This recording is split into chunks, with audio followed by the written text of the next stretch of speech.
Shedeur Sanders just agreed to sign with the Cleveland Browns if they draft him at 3rd overall, and everyone thinks it's because of the money Deion negotiated or because of the organizational changes Jimmy Haslam promised. But according to sources who were actually in the room during the final negotiations that sealed the deal, there's one secret component of the Browns' 2026 plan that nobody's talking about publicly, and it's the real reason Shedeur changed his mind about Cleveland. That secret involves Kevin Stefanski, the former Browns coach who's been trashing Shedeur to anyone who will listen and who allegedly spread false information about his character to tank his draft stock. And what the Browns promised Shedeur about Stefanski goes way beyond just keeping him away from the organization. According to sources, the Browns have committed to using their legal resources, their media connections, and their league relationships to systematically destroy Stefanski's reputation and coaching career as revenge for what he did to Shedeur. It's not just about keeping Stefanski out of Cleveland, it's about making sure Stefanski never coaches in the NFL again. And Shedeur apparently insisted on this as a non-negotiable condition of signing with the Browns, essentially turning his entry into Cleveland into a vendetta play against the man who tried to ruin him. The final negotiations between the Cleveland Browns and the Sanders family happened over a 2-day period on Monday and Tuesday, February 24 and 25, 2026, at the same private location where previous discussions had taken place. By this point, according to sources who were present, most of the major components of the deal were already agreed to. Deion's advisory role and compensation were finalized. The non-interference agreement with Jimmy Haslam was signed. The offensive infrastructure plans were documented. The market maximization package for endorsements and business opportunities was outlined. According to sources, both sides believed the deal was essentially done and that Tuesday's final meeting would just be about signing documents and making the arrangement official. But according to sources who were in the room, when Shedeur arrived for that Tuesday afternoon meeting, he brought up something that hadn't been explicitly discussed in previous sessions, something that sources say caught the Browns representatives somewhat off guard, but that Shedeur made very clear was critically important to him. Shedeur, according to these sources, asked the Browns point-blank what their position was on Kevin Stefanski and whether there were any circumstances under which Stefanski might ever be involved with the organization again in any capacity. Andrew Berry, according to sources, responded by reiterating what had already been documented, that Stefanski's consulting arrangement with the Falcons included non-compete language preventing him from working with Cleveland for 3 years, and that the Browns had no interest in bringing him back regardless. But Shedeur, according to sources, wasn't satisfied with that answer. According to sources who witnessed the exchange, Shedeur said something to the effect of, "That's not enough. Stefanski has spent weeks spreading lies about me to teams and media, trying to tank my draft stock and damage my reputation. He did that because he thinks my dad got him fired, which isn't even true. And now you're telling me that all you're going to do is not hire him back? That's not accountability. That's not justice. I need to know that if I come to Cleveland, this organization is going to actively work to make sure Stefanski pays consequences for what he did." That statement, according to sources, created an awkward silence in the room as the Browns representatives tried to figure out what exactly Shedeur was asking for. Finally, according to sources, Jimmy Haslam asked Shedeur to be specific about what kind of consequences he wanted to see, and Shedeur's response, according to sources who were present, was both detailed and vindictive in ways that revealed just how much the Stefanski situation had affected him personally. According to sources, Shedeur laid out what he wanted. First, he wanted the Browns to use their connections with other NFL teams to make sure those teams know about Stefanski's alleged campaign against him and to discourage them from hiring Stefanski for any coaching positions. Second, he wanted the Browns to work with friendly media members to publicize Stefanski's alleged defamation campaign and the cease and desist letter that Shedeur's attorney sent him. Third, he wanted the Browns to support any legal action Shedeur might pursue against Stefanski, including potentially providing witnesses or testimony about Stefanski's time with the Browns that could be relevant to establishing his alleged bias against the Sanders family. According to sources, the Browns' representatives were genuinely taken aback by how specific and aggressive Shedeur's demands were regarding Stefanski. But according to sources, after some discussion and a brief private caucus among the Browns' representatives, Jimmy Haslam came back and told Shedeur that the Browns would support him in holding Stefanski accountable, with some limits around what they could legally and ethically do.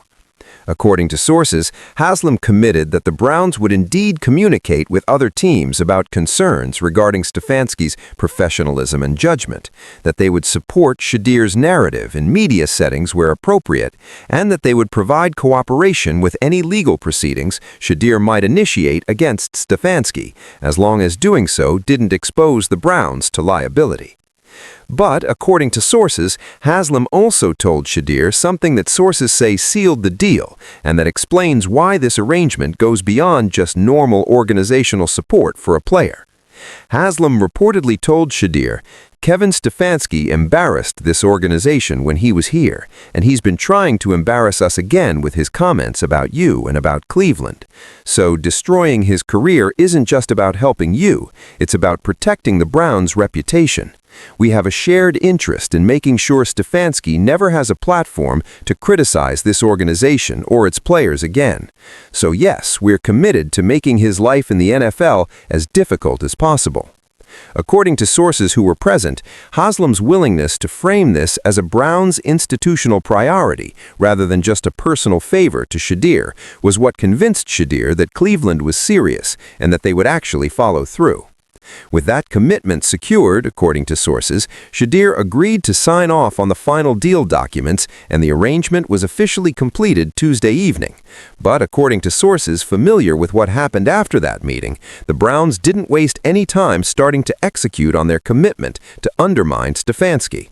According to sources, within 24 hours of finalizing the deal with Shedeur, Browns representatives began reaching out to other NFL teams to share concerns about Stefanski's professionalism and judgment, that he spread unsubstantiated negative information about a draft prospect, and that teams should be cautious about trusting his input on personnel matters, given his apparent willingness to use his position to settle personal scores. These conversations, according to sources, are happening in informal settings, phone calls between executives who have existing relationships, casual conversations at league meetings and events, places where information gets shared without creating paper trails or formal communications that could later become evidence in defamation cases. But according to sources, the message is getting through, and it's having an impact. According to sources, at least 2 NFL teams that had been considering Stefanski for coaching positions have backed away from him after hearing concerns from Browns representatives. And according to sources, other teams are now viewing Stefanski as potentially toxic, because if he had a vendetta against Shedeur Sanders over something involving Dion, what's to stop him from having vendettas against other players or coaches he works with in the future? The media component of the Browns' revenge strategy, according to sources, is more subtle but equally damaging. According to sources, the Browns have been working with select reporters who they have relationships with to plant stories about Stefanski's tenure in Cleveland that paint him in a negative light. These stories, according to sources, focus on his inflexibility regarding quarterback development, his alleged resistance to Deion Sanders' involvement even before Shedeur was drafted, and his departure from Cleveland being more about his own failures than about organizational dysfunction. According to sources, the goal of these stories isn't necessarily to make headlines, it's to create a background narrative about Stefanski that makes him seem like a problematic figure rather than a victim of Brown's chaos, which in turn makes it easier to dismiss his criticisms of Shedeur or Cleveland as sour grapes from a failed coach with an agenda. The legal support component, according to sources, is the most significant and potentially the most consequential for Stefanski's future. According to sources familiar with Shedeur's legal strategy, his attorneys are currently building a defamation case against Stefanski that would allege he knowingly spread false information about Shedeur's character and professionalism to multiple NFL teams and media members, with the intent of damaging Shedeur's draft stock and earning potential. According to sources, proving such a case would require demonstrating that Stefanski's statements were false, that he knew they were false or acted with reckless disregard for the truth, and that those statements caused measurable harm to Shedeur. The measurable harm part, according to sources, is where the Browns' support becomes critical, because if Shedeur can show that he fell in the draft because of Stefanski's campaign, and that falling cost him millions in rookie contract value, then he has a strong damages claim. The Browns, according to sources, have agreed to provide testimony and documentation if Shedeur's case goes forward that could help establish several key elements. According to sources, the Browns are willing to testify about the substance and tone of Stefanski's comments about Shedeur during his time with Cleveland, to provide communications that show when Stefanski's negative assessments of Shedeur began and whether they coincided with Dion's alleged involvement in Stefanski's firing, and to support the argument that Stefanski had a personal bias that compromised his professional judgment. According to sources, that kind of institutional support from an NFL team is almost unprecedented in a defamation case involving a coach and player, and it significantly strengthens Shedeur's legal position if he decides to pursue litigation. The reaction within the NFL coaching community to the Browns' apparent campaign against Stefanski has been a mix of shock and concern, according to sources who've spoken with coaches and executives. According to sources, many coaches are privately sympathetic to Stefanski, believing that he's being scapegoated for the Browns' organizational failures and that using institutional resources to destroy his career as a favor to a draft prospect sets a terrible precedent. These coaches worry, according to sources, that if teams are willing to weaponize their power against coaches who fall out of favor or who cross the wrong player, it creates an environment where coaches can never be fully honest in their evaluations or opinions for fear of retribution. But other people in the coaching community, according to sources, believe Stefanski brought this on himself by allegedly spreading unsubstantiated negative information about a player to other teams, and that if he's facing consequences for that, it's deserved, regardless of whether the Browns are the ones facilitating those consequences.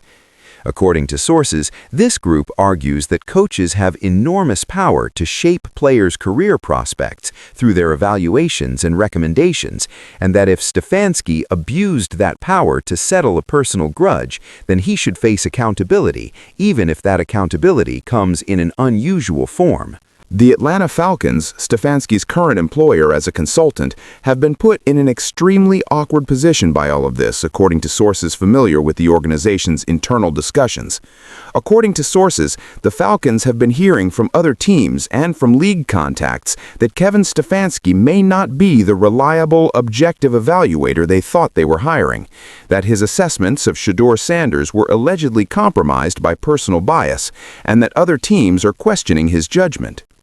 According to sources, the Falcons are now reviewing Stefanski's consulting work to determine whether his evaluations of other prospects show similar patterns of potential bias, and whether they can continue to trust his input given all the controversy surrounding him. Kevin Stefanski himself has not commented publicly on the Browns' apparent campaign against him, but according to sources who've spoken with him, he's aware of what's happening and is both angry and frightened about the implications for his career. According to these sources, Stefanski believes he's being unfairly scapegoated for doing his job honestly, that his negative assessments of Shedeur were based on legitimate football concerns rather than personal bias, and that the Browns' willingness to use their institutional power to destroy him at Shedeur's request proves that Cleveland is exactly the kind of dysfunctional organization he warned people about. But according to sources, Stefanski also recognizes that he's in an impossible position, that fighting back publicly would likely make things worse, and that his best hope is to stay quiet and hope that the storm passes, and that his reputation can eventually recover. As of now, Thursday, February 27, 2026, the secret component of the Browns' deal with Shedeur, the commitment to destroy Kevin Stefanski's career as revenge for his alleged campaign to tank Shedeur's draft stock, the Browns are using back channels, media connections, and legal support to systematically undermine Stefanski's reputation and future coaching prospects. Shedeur insisted on this as a condition of signing, and Cleveland agreed because they have their own grudge against Stefanski. This isn't just a draft deal, it's a coordinated vendetta using institutional power to settle personal scores. As of now, Thursday, February 27, 2026, the secret component of the Browns' deal with Shedeur, the commitment to destroy Kevin Stefanski's career as revenge for his alleged campaign to tank Shedeur's draft stock, the Browns are using back channels, media connections, and legal support to systematically undermine Stefanski's reputation and future coaching prospects. Shedeur insisted on this as a condition of signing, and Cleveland agreed because they have their own grudge against Stefanski.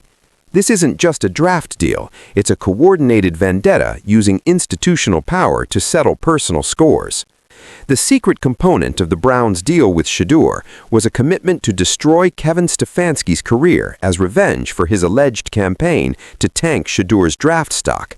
The Browns are using back channels, media connections, and legal support to systematically undermine Stefanski's reputation and future coaching prospects. Shedeur insisted on this as a condition of signing, and Cleveland agreed because they have their own grudge against Stefanski.